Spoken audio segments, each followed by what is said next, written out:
ইতিমধ্যেই জয়রাম রমেশ তিনি চিঠি দিয়েছেন অশ্বিনী বৈষ্ণবকে। তো আমি একটু পার্থদার কাছে জানতে চাইবো যে পার্থদা, এই আরটিআই সেটা ইউপি আমলে এসেছিল এবং সেই আরটিআই দেখা গিয়েছিল যে সবচেয়ে বেশি, যেটা সুমনদা বলছিলেন যে সবচেয়ে বেশি সেটা অস্ত্র তুলে দিয়েছিল তৎকালীন বিরোধী দল দের হাতেই।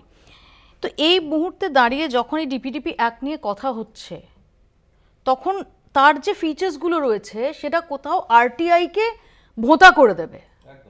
দেখুন, আরটিআই একটা তো শুধুমাত্র ওই বিরোধীদের হাতে অস্ত্র তুলে দেওয়ার জন্য না, সেখানে সেই সময় সাধারণ মানুষ পর্যন্ত সরকার একদম ট্রান্সপারেন্ট এবং সরকারের প্রতিটি পদক্ষেপের প্রতিটি পর্যায়ে যে কোনো জায়গা সম্পর্কে মানুষ তথ্য জানতে পারত।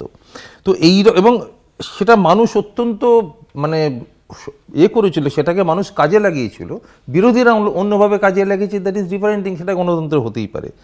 তো আমাদের দুঃখের জায়গাটা হচ্ছে সেইটা। প্রথম কথা হচ্ছে যে শুধুমাত্র এই আইনটার জন্য যে আরটিআই অ্যাক্টের এই পর্যায়গুলো খুব বাধাপ্রাপ্ত হচ্ছে তা না।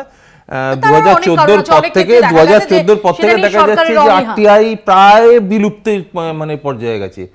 সেইটাকে একদম প্রাতিষ্ঠানিক মানে রূপ দিতে চলেছে এই সেকশন 44 সাবসেকশন 3 অ্যাকচুয়ালি এই আইনের মাধ্যমে। এবং এর ফলে আরটিআই এর আর বলতে গেলে কোনোই আর কিছু অবশিষ্ট থাকবে না। কারণ এই যে এই প্রোটেকশন অফ পাবলিক ইনফরমেশনের এই যে কনসেপ্টটা, আর একটা আছে উনি যেটা বললেন যে সরকারি, কেন্দ্রীয় সরকারি হস্তক্ষেপ, এবং এমনই হস্তক্ষেপ প্রতিটি পর্যায়ে কেন্দ্রীয় সরকারের হস্তক্ষেপ তো রয়েছে, প্লাস যদি শেষ পর্যায়টা আমি যদি দেখি যে অ্যাপেলেট অথরিটি, একটা মানুষ অ্যাপিল করবে, সেই অ্যাপেলেট অথরিটিটাও telecom dispute settlement and appellate tribunal তার হাতে থাকবে, অর্থাৎ যার সমস্ত কিছু সংগ্রহ মানে কন্ট্রোল করছে কিন্তু কেন্দ্রীয় সরকার। আবার একইভাবে যেটা উনি বললেন যে ইলন মাস্কের যে প্রসঙ্গটা, মানে কেন্দ্রীয় সরকারের মানে ভারতবর্ষের পরিধির বাইরে যখন চলে যাচ্ছে, তখন কিন্তু আবার সেটা ভারত সরকারকে আবার হয়তো তার উপরে নানাভাবে বাধা সৃষ্টি করতে পারে কিন্তু আবার আমেরিকার সরকার।